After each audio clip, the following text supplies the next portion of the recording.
नमस्कार विद्यार्थियों। अब हम शुरू करते हैं शिक्षा मनोविज्ञान और उसकी प्रकृति का पार्ट 2। पार्ट 1 में हमने 25 क्वेश्चन पूरे किए थे। इसी में हम अध्याय के हिसाब से बांटकर आगे 26 क्वेश्चन से इसको हम शुरू करेंगे। तो क्योंकि एक ही साथ ज़्यादा प्रश्न करने पर वीडियो थोड़ा बड़ा हो सकता है, इसलिए वीडियो को अध्याय को 2 पार्ट में या 3 पार्ट में बांटकर जो जैसा अध्याय होगा वैसे प्रश्न तैयार किए जाएंगे, जिससे आपको उसका लाभ मिलेगा। कि क्योंकि कुछ अध्याय ऐसे होते हैं जो ज़्यादा इम्पोर्टेंट होते हैं, तो इससे भी बड़े होंगे, जैसे अधिगम, वृद्धियम, विकास, ये सब अध्याय थोड़ा सा इन अध्याय से भी ज़्यादा बड़े होंगे। तो चलिए शुरू करते हैं 26 क्वेश्चन से। प्रश्न नंबर 26। एक अभिभावक आपसे विद्यालय में मिलने के लिए कभी नहीं आता है। ऑप्शन ए, आप बच्चे की अपेक्षा करेंगे। बी, बच्चे को दंड देना शुरू करेंगे।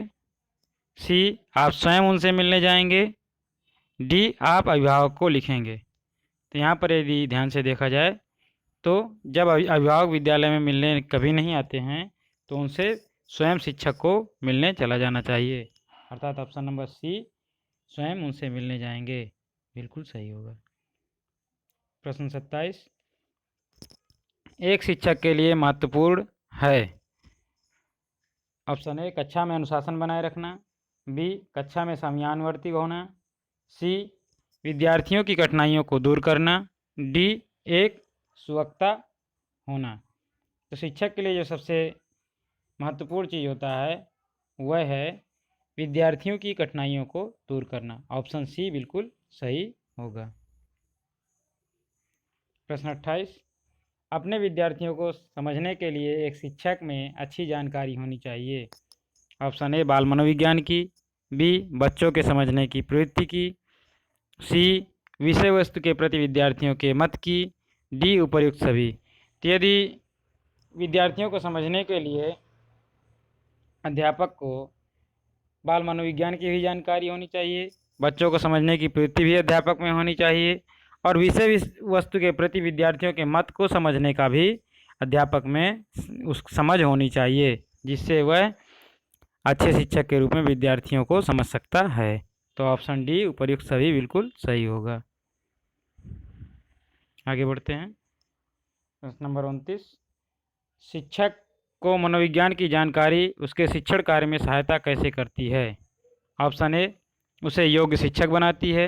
बी, उसे अपनी योग्यता से परिचित कराती है। सी, उसे व्यावहारिक बनाती है। डी, उसे प्रभावशाली ढंग से पढ़ाने योग्य बनाती है। तो यदि यहाँ पर देखा जाए तो ऑप्शन डी, शिक्षक को जब मनोविज्ञान की जानकारी होती है तो उससे उस शिक्षण कार्य क्या होता है, प्रभावशाली ढंग से पढ़ाने के योग्य उसे बनाता है। तो ऑप्शन डी बिल्कुल सही होगा। प्रश्न 30। किशोर मनोविज्ञान निम्नलिखित में से अध्ययन करता है। ऑप्शन ए, बालकों का। बी, किशोरों का। सी, प्रौढ़ों का। डी, वृद्धों का। तो यदि यहाँ पर देखा जाए तो उसी में उसकी बात छिपी हुई है। किशोर मनोविज्ञान सीधे सीधे अध्ययन करेगा किशोरों का। ऑप्शन बी बिल्कुल सही होगा। प्रश्न 31। मनोविज्ञान की प्रकृति निम्नलिखित से किस प्रकार की है। मतलब मनोविज्ञान की कौन सी प्रकृति है, दार्शनिक है, कलात्मक है, वैज्ञानिक है, साहित्यिक है। ऑप्शन ए कलात्मक, बी दार्शनिक, सी वैज्ञानिक, डी साहित्यिक। तो यहाँ पर यदि मनोविज्ञान की प्रकृति की हम बात करें तो उसका नेचर है वैज्ञानिक। यदि मनोविज्ञान का आधार देखा जाए तो मनोविज्ञान का आधार तो दार्शनिक है, लेकिन यदि इसका नेचर वास्तविक रूप से देखा जाए तो मनोविज्ञान की पूरी प्रकृति जो है वह वैज्ञानिक है। तो ऑप्शन सी बिल्कुल सही होगा। यदि प्रश्न ये पूछता है कि मनोविज्ञान का उदय कहाँ से हुआ, मनोविज्ञान का आधार क्या है, तो वहाँ पर आता है दर्शन शास्त्र, जिसका उत्तर दर्शन शास्त्र दिया जाता है। प्रश्न नंबर 32। शारीरिक मनोविज्ञान निम्नलिखित में से किसका अध्ययन करता है। ऑप्शन ए, मनोविज्ञान के शारीरिक पहलू का। बी, शारीरिक क्रियाओं का। सी, स्नायु संस्थान का, डी मानसिक क्रियाओं का। तो शारीरिक मनोविज्ञान की जब हम बात करते हैं तो मनोविज्ञान के शारीरिक पहलुओं का अध्ययन करता है। तो शारीरिक मनोविज्ञान में हम शरीर से संबंधित कैसे बालक का विकास होता है, कैसे उसकी वृद्धि होती है, कैसे बालक के हाथ पैर बढ़ते हैं, किस उम्र में बालक कितने इंच लंबा होता है, ये सब उसमें अध्ययन किया जाता है। तो मनोविज्ञान के शारीरिक पहलू का अध्ययन बिल्कुल सही होगा, ऑप्शन ए बिल्कुल सही होगा।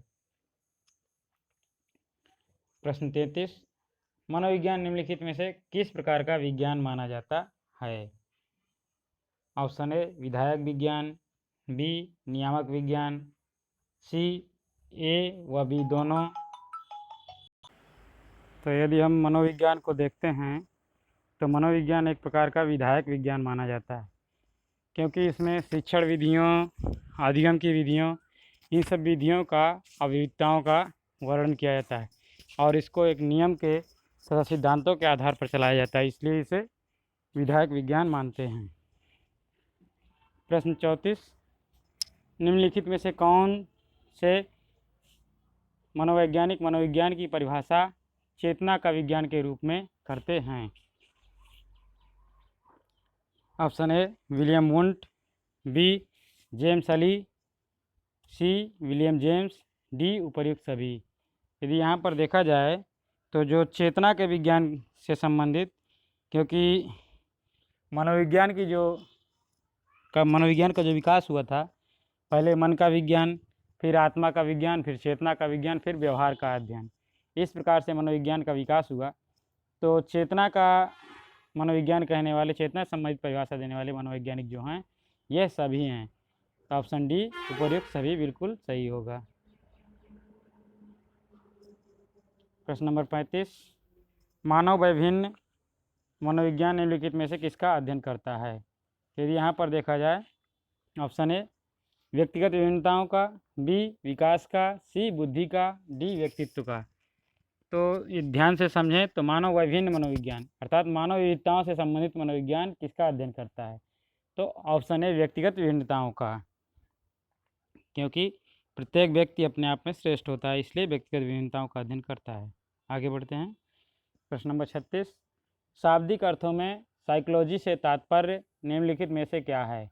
ऑप्शन ए आत्मा का ज्ञान, बी समाज का ज्ञान, सी ए तथा बी दोनों। तो शाब्दिक अर्थों की यदि हम बात करें तो साइकोलॉजी शब्द जो बना है, साइको प्लस लॉजस शब्द से मिलकर बना है, जिसका मतलब कहा जाता है आत्माओं का अध्ययन या आत्मा का अध्ययन।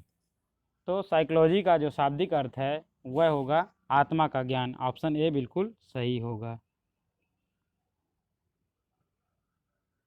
Option A.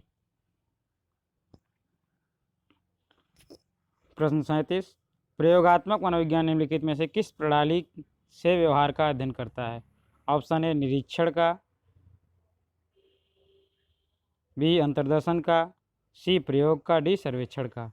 तो प्रयोगात्मक मनोविज्ञान जो अध्ययन करता है उसमें प्रणाली जो निश्चित करता है वह निरीक्षण प्रणाली, निरीक्षण के द्वारा प्रयोगात्मक मनोविज्ञान काम करता है। ऑप्शन ए बिल्कुल सही होगा। प्रश्न 38, विधायक विज्ञान और नियामक विज्ञान में से निम्नलिखित कौन से अंतर हैं?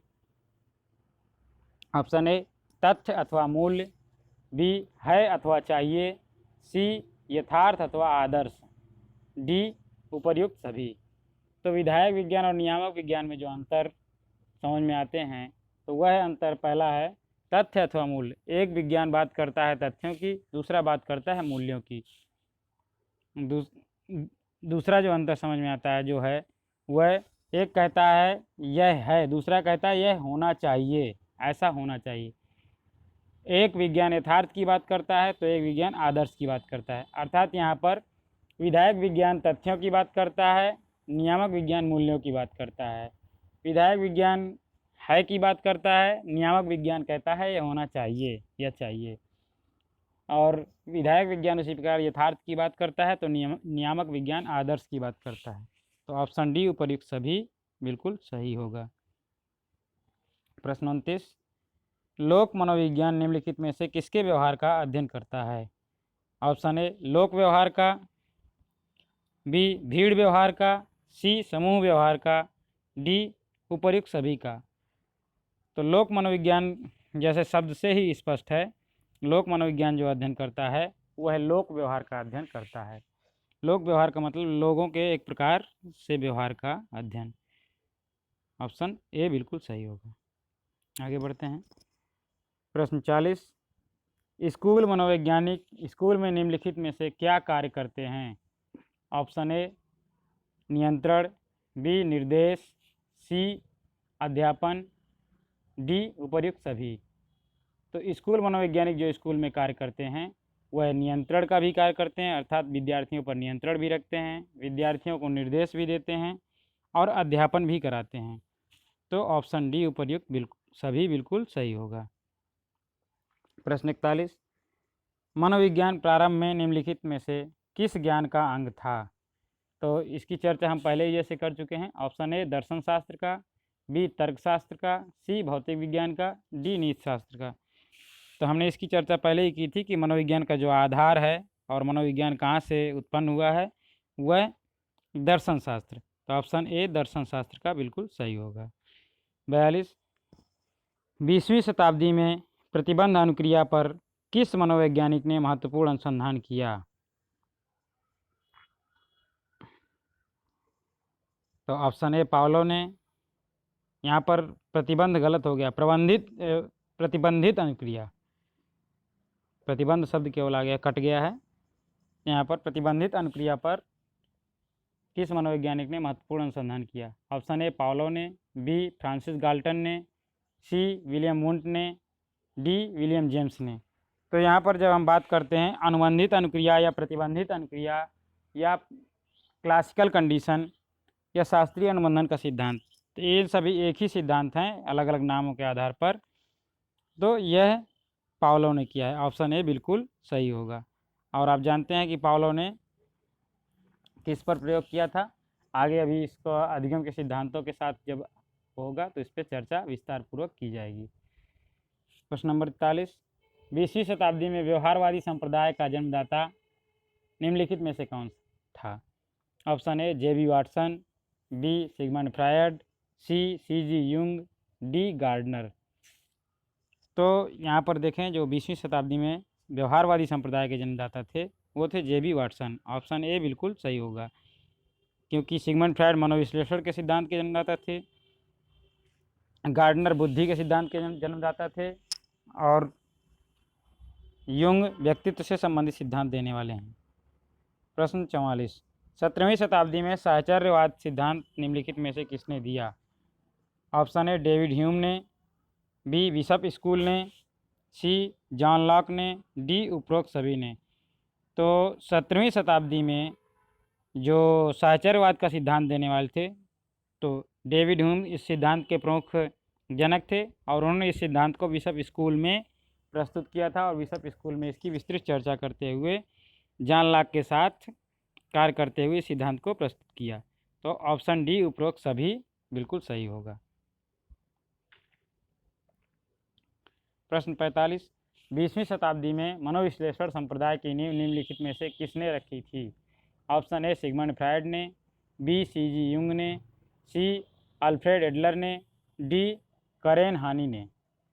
तो यहाँ पर हमने पहले भी बताया है आपको कि 20वीं शताब्दी में मनोविश्लेषण संप्रदाय जो है, मनोविश्लेषण सिद्धांत, उसके जन्मदाता जो थे वो थे सिगमंड फ्रायड। ऑप्शन ए बिल्कुल सही होगा।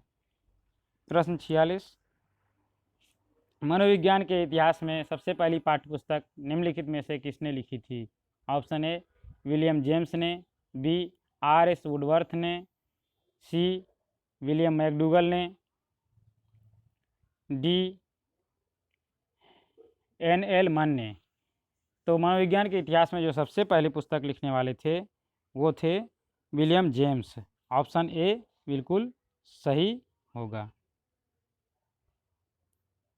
सी पे टिक हो गया, ऑप्शन ए बिल्कुल सही होगा। प्रश्न नंबर 47, जॉन बी वाटसन अर्थात जे.बी. वाटसन मनोविज्ञान की निम्नलिखित प्रणालियों में से किसको नहीं मानते थे? ऑप्शन ए प्रयोग को, बी निरीक्षण को, सी अंतर्दर्शन को, डी सामाजिक सर्वेक्षण को। तो जैसा कि आप सब जानते हैं कि जे.बी. वाटसन व्यवहारवादी थे, व्यवहारवाद सिद्धांत को जन्म देने वाले थे। तो इन्होंने व्यवहारवाद सिद्धांत पर, व्यवहारवाद पर प्रयोग किया। प्रयोग के लिए इन्होंने निरीक्षण संबंधित कार्य किए और इन्होंने सामाजिक सर्वेक्षण भी मानव अध्ययन के लिए, जो व्यवहार, मानव अध्ययन के व्यवहार को समझने के लिए प्रयोग किया। तो उसमें सामाजिक सर्वेक्षण भी इन्होंने किया। इन्होंने अंतर्दर्शन को महत्व नहीं दिया है, अर्थात कहते हैं कि अंतर्दर्शन में व्यक्ति का व्यवहार बाहर परिलक्षित नहीं होता है। तो ऑप्शन सी बिल्कुल सही होगा। आगे बढ़ते हैं। प्रश्न नंबर 48, 16वीं शताब्दी में निम्नलिखित में से किन विचारकों ने महत्वपूर्ण मनोवैज्ञानिक विचार प्रस्तुत किए? Option A Leibniz, B Spinoza, C Rene Descartes, D उपरोक्त सभी। तो 16वीं शताब्दी में जो मनोवैज्ञानिक विचार प्रस्तुत करने वाले थे, तो ये सभी नाम मनोवैज्ञानिकों के ही हैं। तो ऑप्शन डी उपरोक्त सभी बिल्कुल सही होगा। प्रश्न 49, वाटसन ने पूर्व से पश्चिम में मनोविज्ञान की विषय वस्तु, वाटसन से पूर्व पश्चिम में मनोविज्ञान की विषय वस्तु निम्नलिखित में से क्या थी? पश्चिम आप समझते हैं पश्चिमी देशों में। ऑप्शन ए मानस, बी चेतना, सी आत्मा, डी व्यवहार। तो हमने आपको क्रमबद्ध पहले भी बताया है कि मनोविज्ञान में पहले मन का अध्ययन किया जाता था शुरुआत में, फिर आत्मा का अध्ययन किया जाने लगा, और उसके बाद चेतना का अध्ययन किया जाने लगा, फिर व्यवहार का अध्ययन किया जाने लगा। तो वाटसन जो थे, जे.बी. वाटसन, वो व्यवहारवादी थे। तो इससे पहले जो इनकी विषय वस्तु जो आधारित थी वो थी चेतना। ऑप्शन बी बिल्कुल सही होगा। प्रश्न नंबर 50, यूनानी विचारकों के अनुसार मनोविज्ञान निम्नलिखित में से किसका अध्ययन था? तो यदि हम यूनानी विचारकों की बात करें तो जो प्राचीन यूनानी विचारक थे, उन्होंने मनोविज्ञान को आत्मा का विज्ञान कहा है। साइको प्लस लोजस का शब्द देने वाले वही हैं। तो यहाँ पर ऑप्शन ए बिल्कुल सही होगा। इसके साथ धन्यवाद। एक चीज़ और आपको बताना चाहते हैं कि ये जो प्रश्न आपके एक चैप्टर के हम पूरे टोटल प्रश्न करेंगे, भले ही इस वीडियो को पार्ट में बांट देंगे। तो एक पार्ट पूरा कराने के बाद उसी के आगे के प्रश्न अगले पार्ट में कराए जाएंगे। और दूसरी बात यह है कि इससे आपका एक अध्याय पूरी तरह से कंप्लीट होगा और इससे आपको आसानी भी रहेगी